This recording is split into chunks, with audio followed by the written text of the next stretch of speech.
এই মাঠের কতটুকু জায়গা ঘুরেছি, আল্লাহ তাআলা বলবেন সামান্য এক কিনারাও ঘুরতে পারোনি।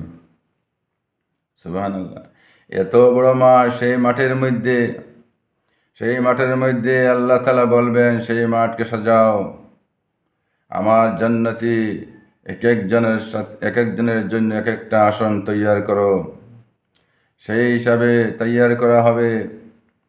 সব জান্নাতীরা সেই দিন গিয়া জমা হবে। জমার বাদে দেখবে স্টেজের মধ্যে চেয়ার চেয়ারের মধ্যে যে আসনগুলা স্টেজের আছে, সেই আসনের মধ্যে নবী হল, প্রত্যেক নবীর আসন আছে স্টেজের মধ্যে। কিন্তু 3টি চেয়ার খালি, একটি বিশেষ অতিথির জন্য, একটি প্রধান অতিথির জন্য, একটি সভাপতির জন্য।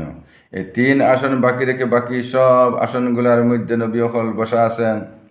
দেখবেন আর বলবেন, হ্যাঁ এই 3টা আসন বাকি রইল, এই 3টা আসন কার জন্য? একজনে বলা বলি করবে এই 3টি আসন বাকি রয়েছে।